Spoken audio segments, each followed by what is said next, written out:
Boom!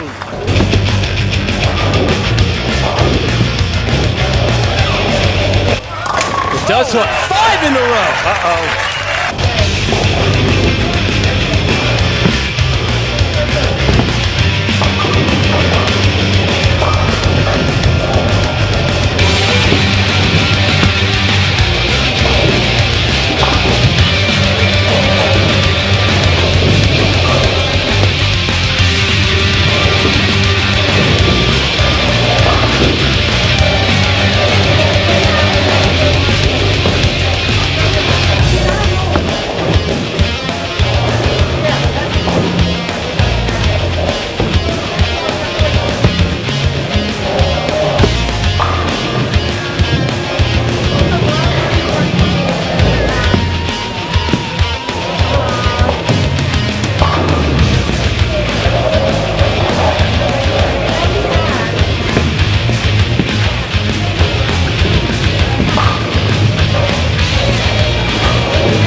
What's up, you guys? It is Frank the Tank, and that was the RST X-1. So let's start from the very beginning here.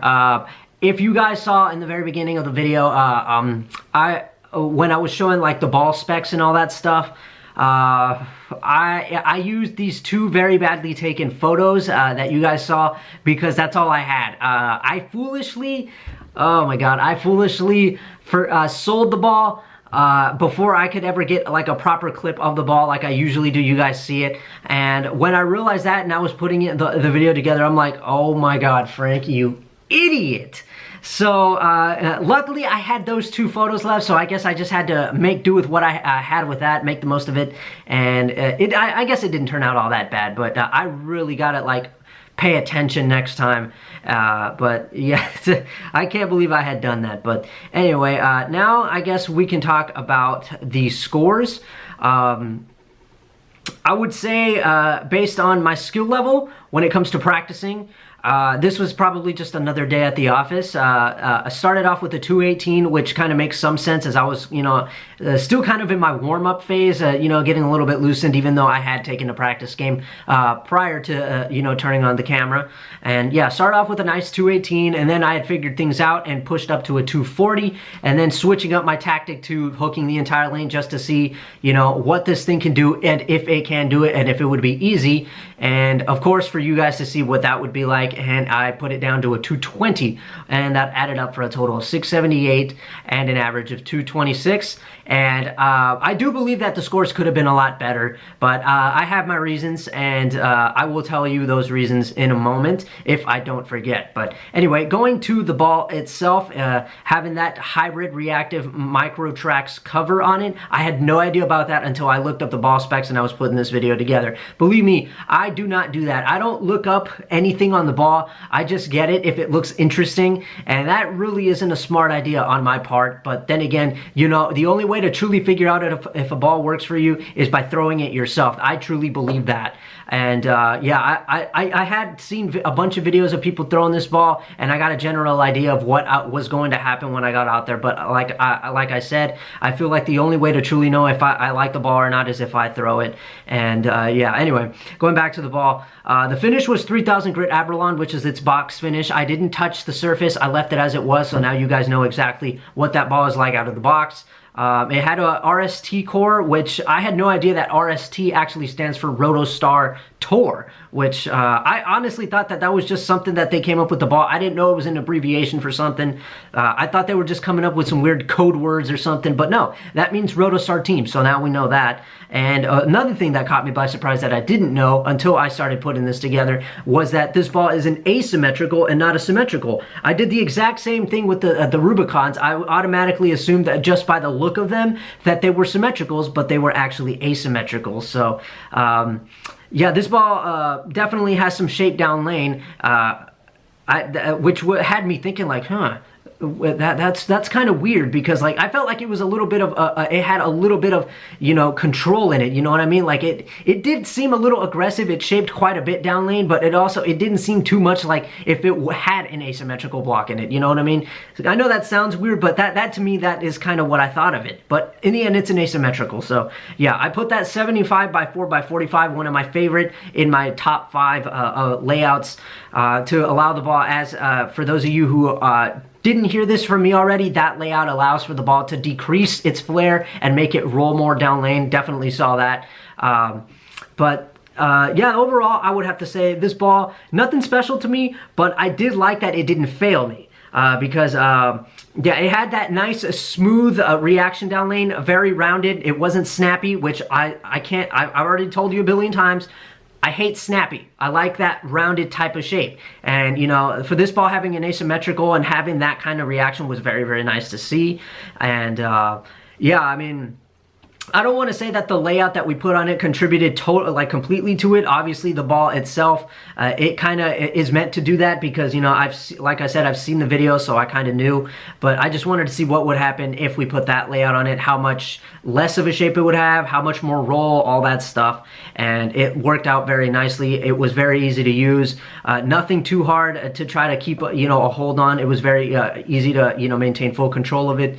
I started out on board 23, and I practically stayed there for games 1 and 2, and then I don't know where I was for the third game, but yeah, I didn't, when this was filmed, I didn't have my pin to positive access point, so my pro shop guy, I just told him, put this here, that there, and put the holes there with the pin up here like that, and he was like, yeah, sure, no problem. So yeah, he couldn't lay it out 100% accurately to me, if you know what I mean. So I can only imagine what would have happened if I had my pin to positive access point that day. For him to lay it out perfectly to me, I can only imagine how much more of a difference that would have made. But, you know, the fact that I was able to pull off a 678 without it only tells me what would have happened if I did have it that day. Whew.